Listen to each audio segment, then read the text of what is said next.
Film की शुरुआत में हम 28 साल के एक लड़के रे को देखते हैं जो अपनी माँ के साथ कार में आर्मी के बेस की तरफ जा रहा होता है। ये समय ठीक सेकेंड वर्ल्ड वॉर की है, जब पूरी दुनिया डर और बेचैनी में जी रही थी। हालात इतने खराब थे कि लोग आर्मी से इतना डरते थे कि खेती तक नहीं कर रहे थे, जिस वजह से अनाज की भारी कमी हो गई थी। इन हालातों को देखते हुए आर्मी ने एक बड़ा फैसला लिया। उन्होंने सबके सामने ऐलान किया कि एक रेस कराई जाएगी जिसमें जवान लड़के हिस्सा लेंगे। इस रेस का नाम लॉन्ग वॉक रखा गया। इसमें सबको 3 माइल्स पर आवर की स्पीड बनाए रखनी होगी, जो एक आम इंसान के चलने की स्पीड होती है। लेकिन शर्त यह थी कि उन्हें बिना रुके लगातार चलते रहना होगा। जो लड़का जितनी देर तक बिना रुके चलता रहेगा उसकी रेस को लाइव ब्रॉडकास्ट किया जाएगा और पूरी दुनिया उसे देखेगी। आर्मी को लगता था कि इस रेस को देखकर लोगों का भरोसा फिर से आर्मी पर बन जाएगा और लोग दोबारा मेहनत करने की हिम्मत जुटा पाएंगे। यही वजह थी कि रे अपनी माँ के रोकने के बावजूद इस रेस में हिस्सा लेने का फैसला करता है। असल में रे के पिता को उसी आर्मी के मेजर ने बिना किसी वजह के मार दिया था जिसने इस रेस को ऑर्गेनाइज किया था। इसी कारण रे की माँ उसे रोक रही थी, लेकिन रे कहता है कि यह बस कुछ घंटों की बात है, अगर मैं जीत गया तो हम बहुत मजे करेंगे। यह कहकर रे कार से उतर जाता है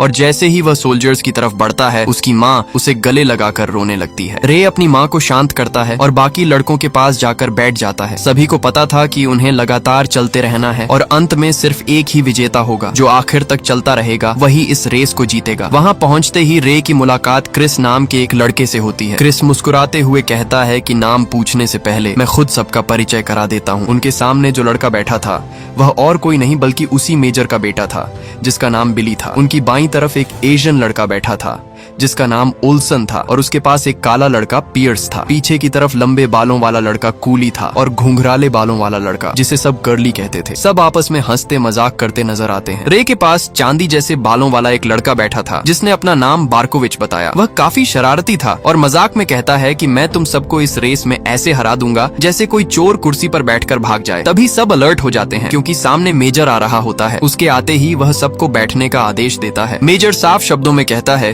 कि इस रेस का सिर्फ एक ही रूल है, जब तक चलते रहोगे रेस में बने रहोगे। अगर स्पीड 3 माइल से कम हुई तो वार्निंग मिलेगी। 3 वार्निंग्स के बाद रेस से बाहर कर दिया जाएगा। अगर वार्निंग के बाद फिर से चलने लगे और दोबारा रुके तो तीसरी वार्निंग का इंतजार नहीं होगा, सीधे बाहर कर दिए जाओगे। इसके बाद मेजर सबको एक एक नंबर देता है और कहता है कि अपना सामान बांध लो, रेस ठीक 3 मिनट में शुरू होगी। 3 मिनट बाद सब तैयार होकर लाइन में खड़े हो जाते हैं और रेस शुरू हो जाती है। शुरुआत में सब चलते हुए उस पल का आनंद ले रहे थे। रास्ते में उन्हें भुखमरी से मरे कुछ जानवरों के शव भी दिखते हैं जो हालात की सच्चाई बयान कर रहे थे। रास्ते में पुलिस वाले उन्हें सल्यूट करते हैं, लेकिन बर्कोविच उन पुलिस वालों को गालियां देने लगता है। तब क्रिस उसे समझाता है कि जो भी करना है सोच समझ कर करो, क्योंकि हम सब कैमरा में रिकॉर्ड हो रहे हैं। इसके बाद सब आगे बढ़ते रहते हैं। लगभग 5 माइल्स चलने के बाद बर्कोविच अचानक रुक जाता है और अपना जूता खोलता है। उसके जूते में एक छोटा सा पत्थर घुस गया था। रे, क्रिस और कूली उसे वहीं से चलते रहने को कहते हैं, लेकिन तभी एक सोल्जर उसकी तरफ गन तान देता है। ये देखकर सब बहुत डर जाते हैं। बर्कोविच डर के मारे तुरंत उठकर फिर से चलने लगता है और कहता है कि उसने मेरे सिर पर गन क्यों रखी, जैसे हम कोई कैदी हों और उनके इशारों पर नाच रहे हों। वह गुस्से में कहता है कि अगर मैं चाहूं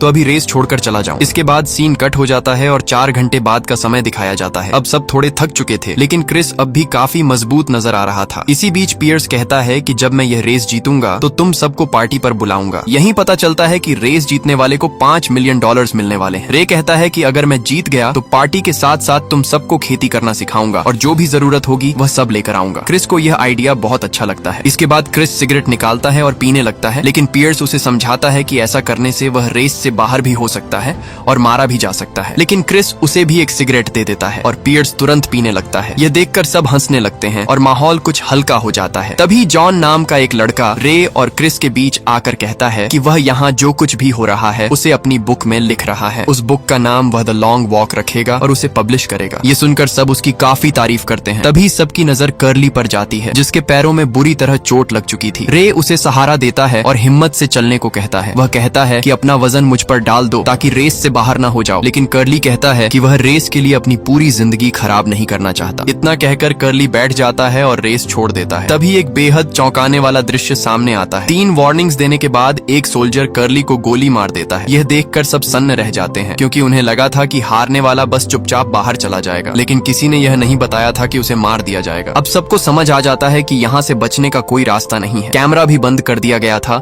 और उनके पास चलते रहने के अलावा कोई विकल्प नहीं था। उन्हें खाना और पानी तो मिल रहा था, लेकिन यह भी कहा गया था कि वे रुक नहीं सकते, यहाँ तक कि पेशाब के लिए भी नहीं। उन्हें चलते चलते ही सब करना था, क्योंकि थोड़ा सा रुकना भी मौत बन सकता था। कुछ ही समय में ये सारे लड़के इस कड़वी सच्चाई को स्वीकार कर लेते हैं कि अगर वे रुके तो मर जाएंगे। इसी वजह से वे हिम्मत जुटाकर फिर से चलना शुरू कर देते हैं। अब उन्हें यह भी पता था कि अंत में सिर्फ एक ही जिंदा बचेगा और बाकी सबके मरने की पूरी संभावना है। तभी क्रिस रे से कहता है कि हमें खुश रहने की कोशिश करनी होगी। वह कहता है कि सब डरे हुए हैं, इसलिए हमें उनसे अलग सोचने की जरूरत है। उसी वक्त लियोन नाम का एक छोटा लड़का उनके पास आता है और कहता है कि वह भी खुश रहने की कोशिश करेगा, ताकि कर्ली के साथ जो हुआ उस सदमे से सब बाहर निकल सके। इसी तरह सब लोग हंसी मजाक करते हुए आगे चलना शुरू कर देते हैं, लेकिन थोड़ी ही देर बाद एक लड़का दिखता है जिसे फूड पॉइजनिंग हो चुकी होती है। उसके मुंह से लगातार झाग निकल रहा होता है। तभी बार्कोविच उसके ऊपर से छलांग लगाता है और उसे बुरा भला कहता है। वह मजाक उड़ाते हुए बोलता है कि अब एक और पटाखा फूटेगा और तुम सब यहाँ जश्न मनाओगे। यहीं साफ हो जाता है कि बार्कोविच खुद एक अजीब सा साइको है, जिसे लोगों को तकलीफ देने में मजा आता है। इतने में सोल्जर्स उस बेचारे लड़के को 3 वार्निंग्स देने के बाद सबके सामने गोली मार देते हैं। यह देखकर सब एक बार फिर डर जाते हैं, लेकिन फिर भी चलते रहते हैं। आगे चलते चलते वे एक शहर से गुजरते हैं जहाँ बच्चे और कुछ लोग उन्हें चलते हुए देखते रहते हैं। लगातार चलने की वजह से सब बहुत थक चुके थे। इसी दौरान हम बार्कोविच और कूली को देखते हैं, जिनके बीच में एक कमजोर सा लड़का चल रहा होता है। बार्कोविच उसे लगातार गालियां दे रहा था। वह कहता है कि जब तू मरेगा तब मैं यहाँ से रेस जीतकर सीधा तेरी माँ के पास जाऊंगा। ये सुनते ही वह लड़का गुस्से में बार्कोविच पर हमला कर देता है, लेकिन बार्कोविच की चालाकी की वजह से वह बच जाता है और वह लड़का खुद नीचे गिर पड़ता है। उसे बहुत ज्यादा चोट लगती है और वह उठ नहीं पाता। सोल्जर्स उसे 3 वार्निंग्स देने के बाद गोली मार देते हैं और वह भी मर जाता है। सबने बार्कोविच की हरकत देख ली थी, इसलिए पियर्स उससे कहता है कि तुम एक खूनी हो, हमने सब देखा है। बार्कोविच सफाई देता है कि मैंने तो बस मजाक किया था, उसी ने मुझ पर हमला किया, तुम लोगों ने भी देखा, वह अपनी वजह से मरा। तभी कूली गुस्से में उसे कहता है चुपचाप चलते रहो, वरना अगला नंबर तेरा भी हो सकता है। इसके बाद सीन कट हो जाता है। फिर वे एक कब्रिस्तान से गुजरते हैं। वहाँ जॉन रे और क्रिस से कहता है कि अब उसका बुक लिखने का बिल्कुल मन नहीं कर रहा, पता नहीं अगला नंबर किसका हो। तभी एक आदमी चलते चलते सबके सामने ही पॉटी कर देता है, क्योंकि उसे लूज मोशंस थे और वह रोक नहीं पा रहा था। जैसे ही वह रुकता है, गार्ड्स वार्निंग देकर उसके सिर में गोली मार देते हैं। जैसे जैसे लोग मरते जाते हैं, वैसे वैसे बचे हुए कैंडिडेट्स के दिल में डर और ज्यादा बढ़ता जाता है। चलते चलते शाम हो जाती है। रे क्रिस से कहता है कि क्या हो अगर हम आर्मी वालों पर ही हमला कर दें। क्रिस उसे रोकते हुए कहता है कि यह बहुत बुरा आइडिया है, इससे हम सब मारे जा सकते हैं। कुछ घंटों बाद रात हो जाती है। क्रिस कहता है कि चलो कोई गाना गाते हैं ताकि जो हो रहा है उससे थोड़ा बाहर निकल सके। पता नहीं कितनी लाइफ बची है, इसलिए जितनी भी बची है उसे एंजॉय करें। तभी उन्हें एक ढलान पर चढ़ना पड़ता है। ढलान की वजह से सबकी स्पीड 3 माइल्स पर आवर से नीचे गिरने लगती है। स्पीड बनाए रखने के लिए सबको बहुत जोर लगाना पड़ता है, लेकिन कई लड़के इसे मेंटेन नहीं कर पाते। एक एक करके कई लोग गिरते जाते हैं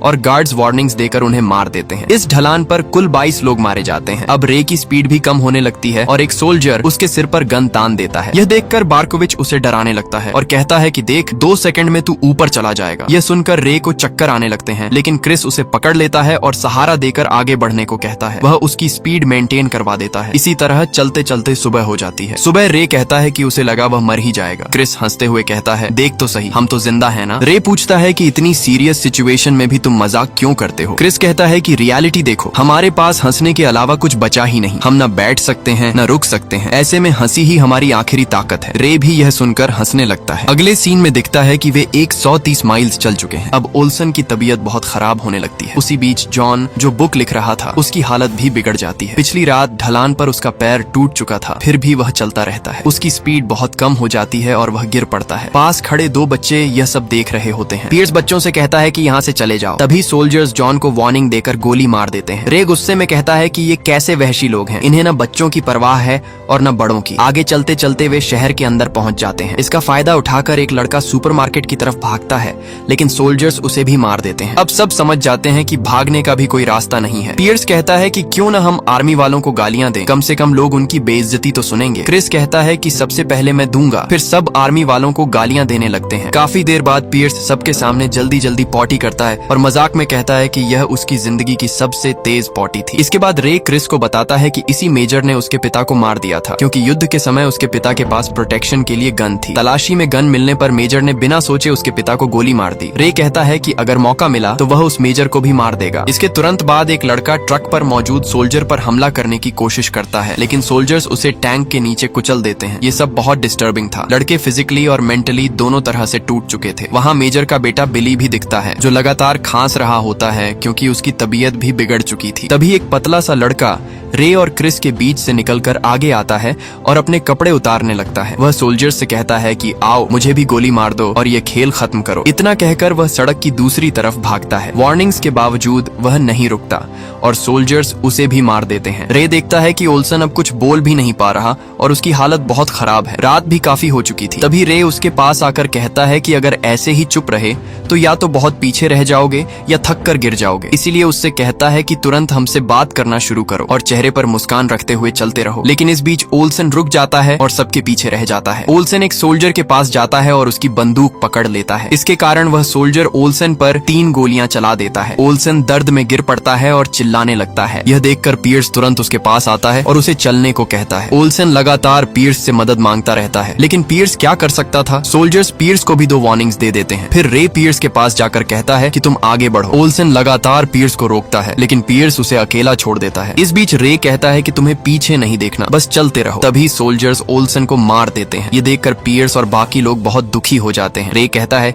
कि ओल्सन की मौत तुम्हारी या किसी और की गलती नहीं थी। अब हिम्मत करो और ओल्सन के लिए यह रेस जीतो। अगले सीन में सुबह होती है और दिखता है कि केवल 6 लोग ही जीवित बचे हैं। बर्कोविच कहता है कि उसने जो किया उसके लिए वह माफी चाहता है और अब वह कोई गलत काम नहीं करेगा। लेकिन रे कहता है कि मैं तुम्हारा वकील नहीं हूँ और तुमने मुझसे कोई गलत काम नहीं किया। जिनसे तुमने गलत किया वे सब मर चुके हैं, इसलिए मुझसे दूर हो जाओ। इसके बाद वह तेजी से आगे बढ़ता है। जैसे ही वह आगे जाता है रुक कर पीछे मुड़ता है। रे कहता है कि यह ड्रामा बंद करो और चलते रहो, नहीं तो मारे जाओगे। लेकिन तभी बर्कोविच अपने गले में नुकीले टूथपेस्ट को 2 से 3 बार घुसा देता है। ये देखकर बाकी 5 लोग डर जाते हैं और सोल्जर्स उसे 3 वार्निंग्स देने के बाद गोली मार देते हैं। बार्कोविच भी मर जाता है। कोली यह देखकर गुस्से में आ जाता है और तुरंत सोल्जर की बंदूक छीनकर उस पर गोलियां चलाता है। परिणाम स्वरूप सोल्जर मर जाता है, लेकिन बाकी सोल्जर्स उसे 6 गोलियों से मार देते हैं। अब कोली जानता था कि वह मारा जाएगा, इसलिए उसने खुद को ही मार लिया। अब केवल क्रिस, रे, पियर्स और बिली बचे हैं। रात के समय पियर्स का नाक बहुत खून बहने लगता है क्योंकि वह लगातार चल रहा होता है। वह कहता है कि देखो तुम दोनों अंत में साथ रुक जाओ ताकि मेजर को पता न चले कि विजेता कौन है और तुम दोनों बच जाओ। इसके बाद पियर्स रे और क्रिस से अलग होकर खड़ा हो जाता है। वह कहता है कि पीछे मत देखो। रे और क्रिस समझते हैं कि अब गरीब पियर्स भी मारा जाएगा और वही होता है। सोल्जर्स उसे वार्निंग देकर मार देते हैं। चलते चलते अब जोर की बारिश शुरू हो जाती है। बिली कहता है कि यह मेजर मेरा पिता है। रे और क्रिस हैरान हो जाते हैं। रे पूछता है कि अगर यह तुम्हारे पिता हैं